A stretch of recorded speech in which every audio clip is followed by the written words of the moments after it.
கிறிஸ்துவுக்குள் பிரியமான என் அன்பின் தேவஜனமே, உங்கள் ஒவ்வொருவரையும் இயேசு கிறிஸ்துவின் பரிசுத்த நாமத்தில் நான் அன்போடு வாழ்த்துகின்றேன், வரவேற்றுக் கொள்கின்றேன். தேவ சமூகத்தில் நாம் கூடி வரும்பொழுதெல்லாம் பரிசுத்த தேவனுடைய பிரசன்னம் நம்மை ஆட்கொள்ளுகின்றது. அதனாலே நாம் மகிழ்ந்து அவருக்கு துதியை செலுத்தக்கூடியவர்களாய் காணப்பட வேண்டும்.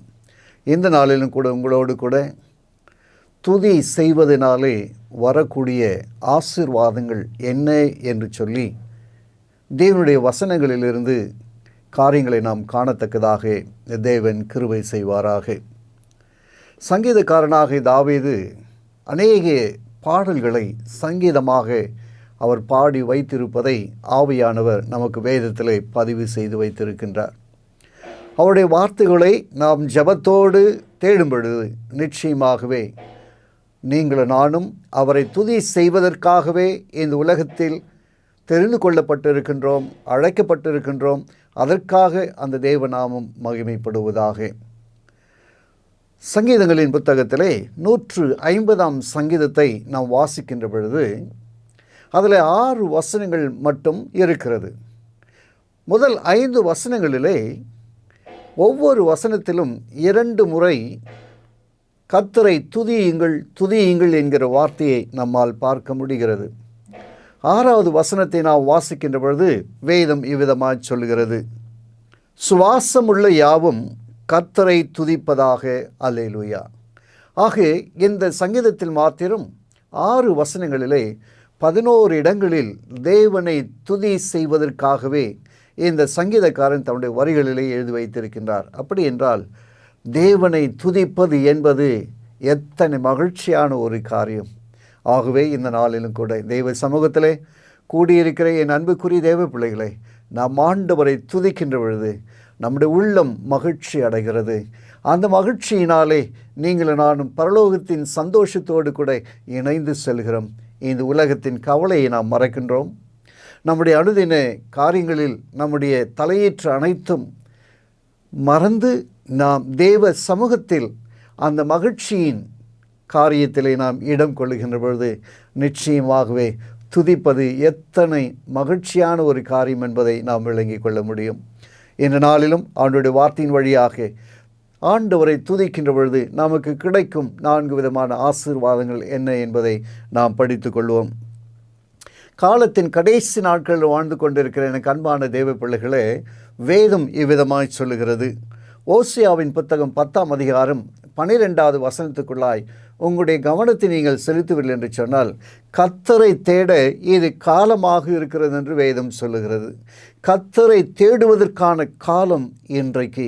நாம் இந்த காலத்தை நாம் அவரை தேட மறந்து போவோம் என்று சொன்னால், நம்மை சுற்றி நெருக்குகிற காரியங்கள், நாம் சந்திக்க போகின்ற ஆபத்தான விளைவுகள், இவையிலிருந்து நாம் தப்பிக்கொள்வது கடினமான ஒரு காரியம். ஆகவே தேவனை தேடிக் கொள்ளுகின்ற ஒரு காலத்தில் அவரை தேடுகின்ற பொழுது நாம் அவரை துதி செய்வதற்காக, மகிழ்ச்சியோடு கூட ஆண்டவருக்கு நாம் துதியை செலுத்துவதற்காக தேடுகின்ற ஒரு காலமாக வேதம் சொல்லுகிறது. 147ஆம் சங்கீதம் 1வது வசனத்தை நாம் வாசிக்கின்ற பொழுது கர்த்தருடைய வார்த்தை இவ்விதமாய் சொல்லுகிறது, கர்த்தரை துதியுங்கள், நம்முடைய தேவனை கீர்த்தனம் பண்ணுகிறது நல்லது, துதித்தலே இன்பமும் ஏற்றதுமாக இருக்கிறது.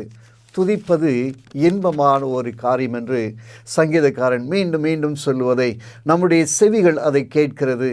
ஆவியானவர் அந்த வார்த்தைகளை நம்மோடு பேசுகின்ற பொழுது நம்முடைய வாழ்விலே ஒரு சந்தோஷத்தையும் ஒரு மகிழ்ச்சியையும் ஆண்டவரை துதிக்கின்ற போது நம்மால் பெற்றுக்கொள்ள முடிகிறது.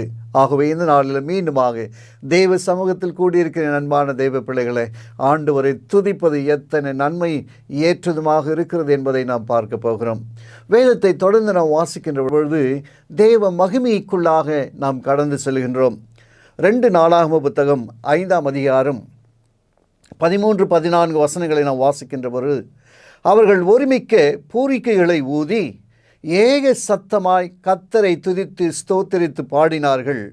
ஆசாரியர் பரிசுத்த ஸ்தலத்திலிருந்து புறப்படுகையிலும் பாடகர் பூரிகைகள், தாளங்கள், கீத வாத்தியங்களுடைய சத்தத்தை தொனிக்க பண்ணி, கர்த்தர் நல்லவர், அவர் கிருபை என்றும் உள்ளது என்று அவரை ஸ்தோத்தரிக்கையிலும் கர்த்தருடைய வீடாகிய தேவாலயம் மேகத்தினால் நிறையப்பட்டது. தேவ மகிமையினால் நிறையப்படுகிறது. தேவனை துதி செய்கின்ற பொழுது, உங்களுடைய இல்லங்களிலே, உங்களுடைய வீடுகளிலே நீங்கள் தேவனை துதி செய்கின்ற பொழுது தேவ மகிமை நிறைவதை உங்களால் காண முடியும். உங்களுடைய வாழ்க்கையில் ஒவ்வொரு விஷயம் தேவனை நீங்கள் தனிப்பட்ட விதத்தில் ருசி பார்த்து அவரை துதிக்கின்ற பொழுது உங்களுடைய இருதயத்தில் தெய்வ மகிமையை நீங்கள் உணர முடியும். ஆலயத்தில் தெய்வ மகிமையை நம்மால் உணர முடியும். ஆகவே நம்மை காண்கிற பிள்ளைகள் நம்மிடத்திலே தெய்வ மகிமையை காணும்படியாய் நீங்களானும் ஆண்டவரை துதிக்கிற பிள்ளைகளாகவே காணப்படலாமே. அந்த மகத்துவத்தை தான் வேதம் நமக்கு கற்றுக் கொடுக்கிறது. தேவனை நாம் துதி செய்கின்ற பொழுது தேவனுடைய மகிமையினால் நாம் நிறையப்படுகின்றோம். அந்த மகிமையை தேவன் உங்களுக்கும் உங்களுடைய பிள்ளைகளுக்கும் உங்களுடைய வீட்டாருக்கும் உங்களுடைய உறவுகளுக்கும் உங்களுடைய திருச்சபைக்கும் கற்று தர வேண்டும் என்பது தேவனுடைய நோக்கமாக இருக்கிறது. அந்த துதியினாலே நீங்கள் மகிமையில் நிறைய தேவன் கிருபை செய்வாராக. இரண்டாவதாக, ஆண்டவரை நாம் துதி செய்கின்ற பொழுது கர்த்தர் நமக்கு கொடுக்கின்ற பாக்கியமான காரியங்கள் என்ன என்பதை குறித்து வேதத்திலே நாம் காணுகின்ற பொழுது 2 நாளாகம புத்தகம் 15ஆம் அதிகாரம் 14-15 வசனங்களை நாம் வாசிக்கின்ற பொழுது, மகா சத்தத்தோடும் கம்பீரத்தோடும் பூரிகைகளோடும் எக்காலங்களோடும் கர்த்தருக்கு முன்பாக ஆணையிட்டார்கள். இந்த ஆணைக்காக யூத ஜனங்கள் யாவரும் சந்தோஷப்பட்டார்கள். தங்கள் முழு இருதயத்தோடும் ஆணையிட்டு தங்கள் முழு மனதோடும் அவரை தேடினார்கள்.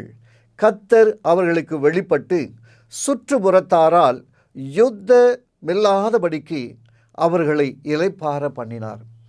தேவனை நாம் துதிக்கின்ற பொழுது கர்த்தர் கொடுக்கிற இரண்டாவது ஆசீர்வாதம்,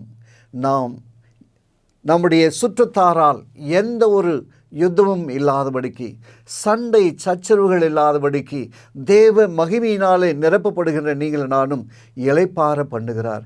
தேவனை துதிக்கிற பிள்ளைகளுடைய வாழ்க்கையில் இளைப்பாறுதலை கண்டடைய முடியும் என்று சொல்லி வேதம் நமக்கு கற்றுக் கொடுக்கிறது. ஆவியானவர் இந்த வார்த்தைகளை நமக்காக எழுதி வைத்திருக்கின்ற பொழுது அவைகளை நாம் ஒவ்வொரு நாளாய் நம்முடைய வாழ்க்கையில் நினைவுபடுத்துகின்ற பொழுதெல்லாம், தேவனை துதிக்கும் அந்த ஸ்லாக்கியத்தை பெறுகின்ற பொழுதெல்லாம் நாம் இளைப்பாறுதல் அடைகின்றோம். மனச்சஞ்சலங்கள் கடந்து போகிறது, மன துன்பங்கள் கடந்து போகிறது, குடும்பத்தின் சூழலில் இருக்கக்கூடிய சண்டை சச்சரவுகள் கடந்து போகிறது. எனக்கு அன்பான தேவ பிள்ளைகளை, தேவனை துதிக்க கற்றுக்கொள்ளுகிற யாவரும் அவருடைய இளைப்பாறுதலினாலே அவர்கள் நிரப்பப்படுவார்கள். ஆக கர்த்தரை நாம் துதிப்போம். இளைப்பாறுதலை நாம் கண்டடையத்தக்கதாக அந்த துதிகளை தேவன் ஏற்றுக்கொள்பவராக இருக்கின்றார்.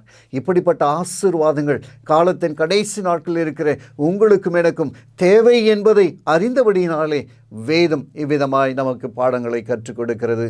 மூன்றாவதாக, தேவனை துதி செய்வதனாலே கிடைக்கக்கூடிய ஆசீர்வாதம் என்ன?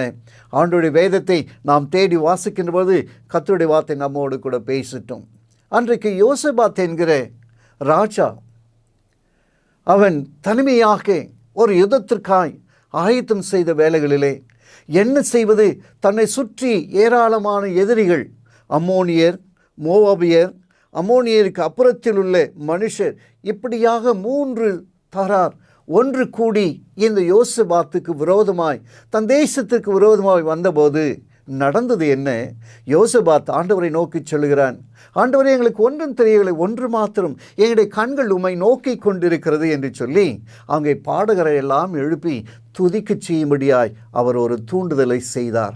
வேதம் சொல்லுகிறது, 2 நாளாகமம் 20ஆம் அதிகாரம் 22வது வசனத்தை வாசிக்கின்ற பொழுது, அவர்கள் பாடி துதி செய்ய தொடங்கின போது யூதாவுக்கு விரோதமாய் வந்து பதவியிருந்த அம்மோன் புத்திரரையும் மோவாபியரையும் சேயின் மலை தேசத்தாரையும் ஒருவருக்கு விரோதமாய் ஒருவரை கர்த்தர் எழும்ப பண்ணிதனால் அவர்கள் வெட்டுண்டு விழுந்தார்கள். தேவனை துதி செய்கின்ற பொழுது வெற்றியை தேவன் வைத்திருக்கின்றார். முதலாவது நாம் பார்த்தோம், தேவனை துதி செய்கின்ற பொழுது தேவ மகிமை நமக்குள்ளாய் நிறைவு செய்கிறார்.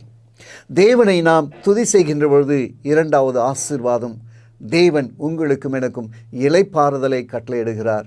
மூன்றாவது ஆசீர்வாதம், தேவனை துதிக்கின்ற பொழுது, தேவனை மகிமைப்படுத்தி ஸ்தோத்திரிக்கின்ற பொழுது ஆண்டவர் வெற்றியை கட்டளையிடுகின்றார். உங்களை சுற்றி பலவிதமான போராட்டங்கள் தொடர்ந்து கொண்டிருக்கிறதா? எனக்கு அன்பான தெய்வ பிள்ளைகளை, கர்த்தரை நேசிக்கிற பிள்ளைகளுக்கு ஒரு மாபெரும் போராட்டம் ஒன்று இருந்து கொண்டேதான் இருக்கிறது. இந்த மாபெரும் போராட்டத்தில் வெற்றியை பெறுவதற்காக தேவன் வைத்திருக்கிற அன்பின் ஆசீர்வாதம், அவரை துதிக்கின்ற போது, அவரை ஸ்தோத்திரிக்கின்ற போது நாம் வெற்றியை கண்டடைகின்றோம். உங்களுடைய குடும்பம், உங்களுடைய பிள்ளைகள், உங்களுடைய சுற்றத்தார், உங்களுடைய உறவுகள் வெற்றியை காண வேண்டுமா? ஆண்டவரை ஸ்தோத்திரித்து துதித்து பாருங்கள். கர்த்தர் உங்களை ஆசீர்வதிப்பதை நீங்கள் காண முடியும். ஆம், தேவனை துதிப்போம். தேவன் வெற்றியை நமக்கு கட்டளையிட அவர் உண்மை உள்ள தேவனாக அவர் இருக்கின்றார். இங்கே அம்மோனியர், மோவாபியர், சுற்றுப்புறத்தார் யோசபாத்துக்கு விரோதமாய் கடந்து வந்தபோது தேவன் அவனுக்கு கொடுத்த ஞான இருதயமானது தேவனை துதி செய்யும்படியாய் பாடகர் கூட்டத்தை எழுப்பின போது கர்த்தர் பெரும் வெற்றியை அவர்களுக்கு கட்டளையிட்டார். தேவ நாமம் மகிமைப்படுவதாக. நமக்கு விரோதமாய் சத்துரு எழும்பி வருகின்ற பொழுது நாம் ஆண்டவரை துதி செய்கின்ற வேளையிலே கர்த்தர் நமக்கு வெற்றியை கட்டளையிட போகிறார். ஆம், நீங்களும் நானும் துதிக்க கற்றுக்கொள்ளும். ஆண்டவரை ஸ்தோத்திரிப்போம். 24 மணி நேரங்களிலும் நம்முடைய வேலைப்பாடுகளாய், நம்முடைய காரியமாய் நாம் கடந்து போய் கொண்டே இருப்போம் என்றால் ஆண்டவரை எப்படி நாம் துதி செய்வது? அவைகளை மறந்து தெய்வ சமூகத்தில் பிள்ளைகளோடு அமர்ந்து குடும்பமாய் நாம் ஆண்டவரை துதிக்கின்ற பொழுது, ஸ்தோத்திரிக்கின்ற பொழுது வெற்றியை நிச்சயமாக உங்களுடைய வாழ்க்கையிலே கர்த்தர் கொடுக்கிறார் என்பதில் சந்தேகமில்லை. அப்படிப்பட்ட ஸ்லாக்கியத்தோடு இந்த தெய்வீக ஆசீர்வாதம் உங்களுடைய குடும்பங்களில் நிறையத்தக்கதாக தேவன் கிருபை செய்வாராக. 4வதாக, ஆண்டவரை துதி செய்கின்ற பொழுது ஆண்டவர் ஒரு மாபெரும் வெற்றியை மாத்திரமல்ல, ஆண்டவர் ஒரு பெரிய விடுதலையை கொண்டு வருகின்றார். அப்போஸ்தலர் 16ஆம் அதிகாரத்தில் 25வது வசனத்தை நீங்கள் வாசிக்கின்ற பொழுது, அங்கே சுவிசேஷத்தை அறிவித்தது நிமித்தமாக அங்கே பவுலுக்கும் சீலாவுக்கும் ஏற்பட்ட ஆபத்து என்ன? அங்கே அவர்களை சிறைச்சாலையில் அடைத்தார்கள். கழுமரத்தில் அவர்களை கட்டி தொங்கவிட்டார்கள். அவருடைய சரீரத்தில் காயங்கள், இரத்தம் வடிகிறது. ஆனாலும் அந்த வேதனைகள் மத்தியிலும் கூட சீலாவும் பவுலும் ஆண்டவரை துதித்து பாடினார்கள். அந்த சிறைச்சாலையில் நடந்தது என்ன? சிறைச்சாலை கதவுகள் திறவுண்டது. அங்கே பெரிய விடுதலையை தேவன் கட்டளை கொடுத்தார். சிறைச்சாலையில் அடைக்கப்பட்டவர்கள் விடுதலை பெறும்படியான ஸ்லாக்கியத்தோடு சிறைச்சாலையின் கதவுகள் எல்லாம் உடைந்தது, திறந்தது என்று வேதம் சொல்லுகிறது. அப்படி என்றால் நீங்கள் இந்த உலகத்திலே ஏதாவது காரணத்தினாலே, சத்துருவின் பிடியினாலே நீங்கள் பிடிப்பட்டவர்களாய், சிறைப்பட்டவர்களாய் காணப்படுகிறீர்களா? கடனால் தொல்லைப்பட்டு கடன் பிரச்சனையினாலே நீங்கள் சிறைப்பட்டு இருக்கிறீர்களா? குடும்பத்தில் பிள்ளைகள் நிமித்தம் பெரிய பாதிப்புக்குள்ளாகி சிறைப்பட்ட ஒரு அனுபவமா? கர்த்தரை துதிக்க கற்றுக்கொள்ளுகின்ற போது எனக்கு அன்பான தேவ பிள்ளைகளே, கர்த்தர் நன்மையை செய்கிறவர்.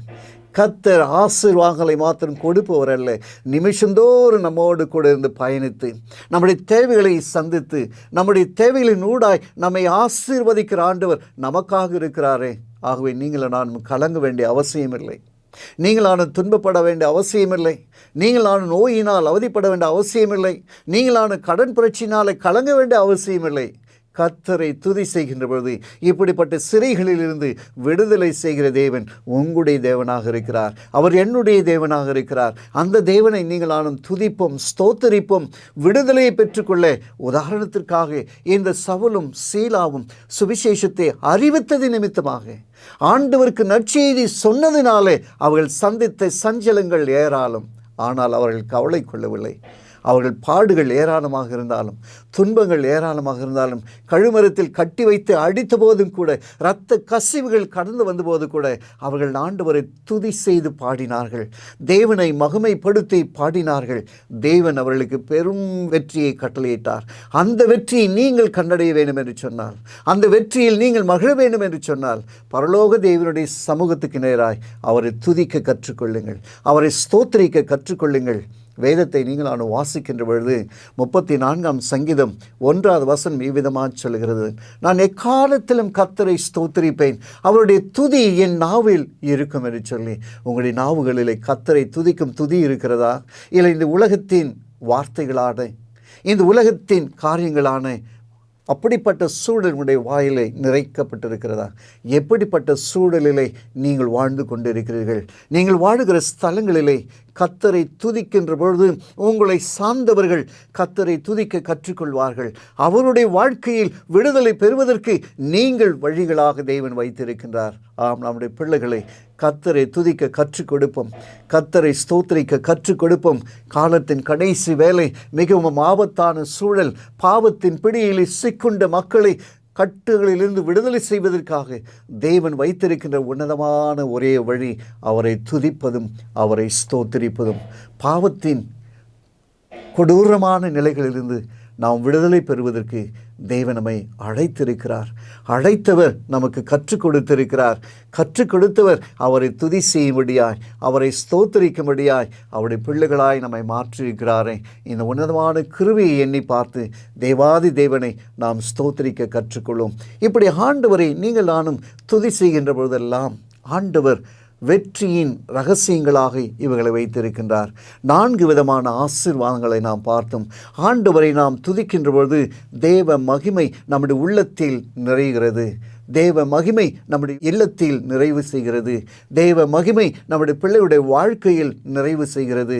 ஆக தேவனை நம்முடைய இல்லங்களிலே பிள்ளைகளை அமரச் செய்து காலையும் மாலையும் 2 வேளையும் தேவனை துதி செய்து ஸ்தோத்திரித்து அவருடைய வார்த்தைகளை நாம் வாசித்து நாம் உள்வாங்கும் பொழுது நமக்குள்ளாக தேவ மகிமையை நீங்கள் நானும் காண முடியும். சுற்றத்தார், அயலகத்தார், உறவினர்கள், நண்பர்கள் நம்மிடத்திலே கர்த்தரை துதிக்கும் துதியினாலே காணக்கூடிய மகிமையை அவர்கள் காண்பார்கள். அப்படிப்பட்ட ஸ்லாக்கியத்தை நீங்கள் பெற்றுக்கொள்கின்ற பொழுது ஆண்டவரை துதிப்பதனால் வரக்கூடிய இந்த ஆசீர்வாதத்தை உங்களுடைய வாழ்க்கையிலே நீங்கள் காண முடியும். 2வதான ஆசீர்வாதத்தை நாம் பார்த்தோமே, தேவனை துதிப்பதினாலே உங்களுக்கும் எனக்கும் இளைப்பாறுதல் உண்டு. ஆம், வருத்தப்பட்டு பாரம் சுமக்கிறவர்களே, நீங்கள் எல்லாரும் என் அண்டைக்கு வாருங்கள், நான் உங்களுக்கு இளைப்பாறுதல் தருவேன் என்று சொன்னாரே, அந்த தேவனுடைய சமூகத்திலே இளைப்பாறுதலுக்காய் தேடி அலைகிறாயா? நீ எங்கே இருக்கிறாய்? எந்த சூழலிலே இருக்கிறாய்? உன்னை சுற்றி எப்படிப்பட்ட சூழல்கள் இருக்கிறது? ஆண்டவரை நீ துதிக்கின்ற பொழுது மகிமைப்படுத்தி வாய் திறந்து அவரை உன்னதமான சத்தத்தினால் நீ துதி செய்கின்ற பொழுது உன்னுடைய ஸ்தோத்திரங்களின் மத்தியிலே தேவனுடைய இளைப்பாறுதலை நீ கண்டடைய முடியும். அதற்காகவே தேவன் நம்மை அழைத்திருக்கிறார். எனக்கு அன்பான தேவ பிள்ளைகளே, உங்களுடைய வாழ்க்கையில் இவைகளெல்லாம் அனுபவங்களாய் மாற வேண்டும். இவைகளெல்லாம் உடைய வாழ்க்கையிலே கிடைக்கின்ற ஸ்லாக்கியங்களாய் மாற வேண்டும். இது அநேகருக்கு உதவியாய், அநேகர் கர்த்தரை துதிப்பதற்கு, கர்த்தரை ஸ்தோத்திரிப்பதற்கு தேவன் உங்களை பயன்படுத்துவார். அப்படிப்பட்ட மாபெரும் ஸ்லாக்கியத்தை பெற்றுக்கொள்ள தேவனை நாம் துதிப்போம். 3வதான ஆசீர்வாதத்தை நாம் பார்த்தோமே, ஆண்டவரை துதிப்பதினாலே உங்களுக்கும் எனக்கும் கிடைக்கிற பாக்கியம் வெற்றியின் சூழல். உங்களை சுற்றி எதிரிகள் இருக்கிறார்களா? ஒருவேளை உங்களுடைய நண்பர்களே உங்களுக்கு எதிரிகளாக மாறிவிட்டார்களா? இல்லை உங்கள் உறவினர்களை உங்களுக்கு எதிராக செயல்படுகிறார்களா? ஏன் இன்றைக்கு கணவனுக்கு மனைவி விரோதமாய், மனைவிக்கு கணவன் விரோதமாய், பெற்றோருக்கு பிள்ளைகள் விரோதமாய் செயல்படுகின்ற இந்த உலக வாழ்க்கையில் கர்த்தரை மாத்திரம் நம்பி அவரை தஞ்சமாய் கொண்டு அவரை நீங்கள் அடைக்கலமாய் வாழ்ந்து அவரை துதி செய்கின்ற பொழுதெல்லாம், அவரை மகிமைப்படுத்தி பாடுகின்ற பொழுதெல்லாம், அவரை ஸ்தோத்திரிக்கின்ற பொழுதெல்லாம் கர்த்தர் உங்களுடைய வாழ்க்கையில் வெற்றியை வைத்திருக்கிறார். உதாரணமாக யோசபாத் என்கிற ராஜாவின் வாழ்க்கையில் 3 பக்கமும் சூழல், எதிரிகளினால் சூழப்பட்ட நிலையிலே எனக்கு ஒன்றும் தெரியவில்லை, என்னுடைய கண்கள் உமையே நோக்கி கொண்டிருக்க என்று சொல்லி ஆண்டவரை துதி பாடுவதற்காய், ஆண்டவரை ஸ்தோத்திரிப்பதற்காய் ஒரு கூட்டத்தை ஆயத்தம் செய்து பாடல்களின் வழியாய் ஆண்டவரை மகிமைப்படுத்தினானே, கர்த்தர் தேசத்துக்கு விடுதலையை கொடுத்தார். ஆமென். தனிப்பட்ட உங்களுடைய வாழ்க்கையில் ஆண்டவரை நீங்கள் துதித்து பாருங்கள், ஆண்டவரை நீங்கள் ஸ்தோத்திரித்து பாருங்கள், ஆண்டவரை பாடி கனப்படுத்தி பாருங்கள். உங்களுடைய வாழ்க்கையில் ஆண்டவர் கொடுக்கும் வெற்றி நாள் இது என்று சொல்லி உங்களால் தேவனை மாத்திரம் மகிமைப்படுத்த முடியும். அப்படிப்பட்ட ஆசீர்வாதத்தை தேவன் உங்களுக்காக வைத்திருக்கின்றார். 4வது ஆசீர்வாதத்தை நாம் பார்த்தோமே, தேவன் விடுதலையை கட்டளையிடுகின்றார். பவுலும் சீலாவும் நற்செய்தியின் வழியாக தேவ நாமத்தை மகிமைப்படுத்தும்படியாய் கடந்து போகிற இடங்களெல்லாம் கிறிஸ்துவை குறித்து மகத்துவமான நற்செய்திகளை அறிவித்தார்கள். கிடைத்த பரிசு என்ன? அவர்களை அடித்து உதைத்து கழுமரத்தில் கட்டி காயங்கள் வரும்படியா இரத்த கசிவில் ஏற்படும்படியா அவர்களை அடித்து துன்புறுத்தினார்கள். சிறைச்சாலையில் அடைத்தார்கள். வேதனையின் மத்தியிலே துடித்தார்கள். ஆனாலும் கர்த்தரை துதிப்பதை அவர்கள் மறந்து விடவில்லை. கர்த்தரை ஸ்தோத்திரிப்பதை அவர்கள் மறந்து விடவில்லை. உற்சாகமாய் பாடினார்கள். தேவனை மகிமைப்படுத்தி பாடினார்கள். அந்த சத்த தொனி ஆண்டவர் அந்த சிறைச்சாலையின் கதவுகளை உடைக்கச் செய்தார். ஆண்டவர் ஒரு மாபெரும் வெற்றியை, ஒரு விடுதலையை அவர்களுக்கு தந்தார். எனக்கு அன்பான தேவ பிள்ளைகளே, உங்களுடைய வாழ்க்கையில், என்னுடைய வாழ்க்கையில் தேவனை நாம் துதிக்கின்ற பொழுது, தேவனை நாம் பாடி கீர்த்தனம் பண்ணும் பொழுது, தேவனுடைய துதியை நம்முடைய நாவலே எழும்பப்படும் பொழுது, ஆண்டவருடைய சமூகத்தில் அவருக்காய் நாம் காத்திருக்கும் சூழலிலே தேவன் உங்களுக்கும் எனக்கும் நன்மையை செய்கிறார். அவருடைய அன்பின் ஆசீர்வாதங்கள் நம்மால் காண முடியும். இந்த ஆசீர்வாதங்கள் இந்த நாள் மாத்திரமல்ல, உங்களுடைய வாழ்க்கையில் எப்பொழுதும் அது இருக்க வேண்டும் என நான் உங்களுக்காக ஜெபிக்க நான் ஆவலாக இருக்கின்றேன். கர்த்தருடைய சன்னிதானத்தில் உங்களுக்கு சமயம் கிடைக்கின்ற பொழுதெல்லாம், உங்களுடைய நேரங்கள் எல்லாம் ஆண்டவருடைய சன்னிதானத்தில் அமர்ந்திருந்து அவரே தேவன் என்பதை பார்த்து நீங்கள் அவரை துதி செய்து அவரை கீர்த்தனை பண்ணி பாடல்களின் வழியாய் அவரை மகிமைப்படுத்தும் பொழுது இப்படிப்பட்ட ஆசீர்வாதங்கள் உங்களுடைய வீட்டில் மாத்திரமல்ல, உங்களுடைய பிள்ளைகளை மாத்திரமல்ல, அநேகருக்கு இது ஆசீர்வாதத்தின் ஊற்றுகளாய் காணப்படும் என்பதிலே சந்தேகமில்லை. அப்படிப்பட்ட பாக்கியத்தை தேவன் உங்களுக்கும் எனக்கும் தர அவர் சித்தமுள்ளவராக இருக்கிறார். அந்த தேவனுடைய சன்னிதானத்தில் அவரை துதி செய்யலாமே, அவரை பாடி ஸ்தோத்திரிக்கலாமே. கர்த்தர் உங்களையும் உங்களுடைய பிள்ளைகளையும் உங்களுடைய குடும்பத்தையும் அவர் ஆசீர்வதித்து உங்கள் நிமித்தம் அந்த பிள்ளைகளெல்லாம் கர்த்தருடைய நாமத்தை மகிமைப்படுத்தக்கூடியவர்களாய், தெய்வீக ஆசீர்வாதத்தினாலே நிரப்பப்பட்டவர்களாய் காணப்படுவார்கள். இந்த ஸ்லாக்கி உங்களுக்கு கிடைக்கின்ற பொழுது அநேகருக்கும் இந்த ஆசீர்வாதங்கள் கடந்து போவதற்கு நாம் பாத்திரவான்கள் இருக்கத்தக்கதாக தேவன் நமக்கு உதவி செய்வாராக. உங்களுக்காக நான் ஜெபிக்க போகிறேன். நம் யாவரும் தலையில் தாழ்த்தி ஆண்டவரை நோக்கி பிரார்த்தனை செய்வோமா? இரக்கத்தில் ஐஸ்வர்யமுள்ள எங்கள் பரலோகத்தின் நல்ல தந்தையே, உம்முடைய பரிசுத்த நாமம் மகிமைப்படுவதாக. நீர் ஒருவரே துதிக்கு பாத்திரர். நீர் ஒருவரே துதிகளின் மத்தியில் வாசம் செய்கிறவர். பரலோகத்தின் வான சேனைகள் எல்லாம் நித்தமும் பரிசுத்தர் பரிசுத்தர் என்று ஓயாமல் போற்றப்படுகிற அந்த சூழலைப் போல பூமியின் மனுமக்களாகி நாங்களும் கூட உம்முடைய சன்னிதானத்தில் உம்மை துதிக்கின்ற பிள்ளைகளாய், உம்மை ஸ்தோத்திரிக்கின்ற பிள்ளைகளாய், தேவரீர் எங்களுக்காக வைத்திருக்கிற அந்த உண்மையின் ஆசீர்வாதங்களை பெற்றுக்கொள்வதற்கு, மகிமையினால் நிரப்பப்படுவதற்கு, தேவரீர் உம்முடைய இளைப்பாறுதலை நாங்கள் கண்டடைவதற்கு, உம்மால் கிடைக்கும் வெற்றியை நாங்கள் காண்பதற்கு, நாங்கள் பாவத்திலிருந்தும் ஆண்டவர் எங்களை சுற்றி இருக்கிற ஆபத்தான நிலைகளிலிருந்தும் விடுதலை பெறுவதற்கு கர்த்தர் கொடுத்திருக்கின்ற இந்த துதியின் வேலைக்காய், இந்த ஸ்தோத்திரத்தின் வேலைக்காய் நாங்கள் உமக்கு நன்றி செலுத்துகிறோம். ஆசீர்வதியும் ஆண்டவரை. பலவிதமான போராட்டங்கள் இருக்கலாம், பலவிதமான துன்பங்கள் இருக்கலாம். அவைகளின் மத்தியில் நம்முடைய பிள்ளைகளை நீர் பாதுகாத்து வழிநடத்தி அவர்களுக்கு ஆசீர்வாத நிலை கடந்து செல்ல இரக்கம் பாராட்டும்படி இயேசுவின் வழியாய் மன்றாடுகிறேன். ஜீவனுள்ள நல்ல பிதாவே, ஆமேன்.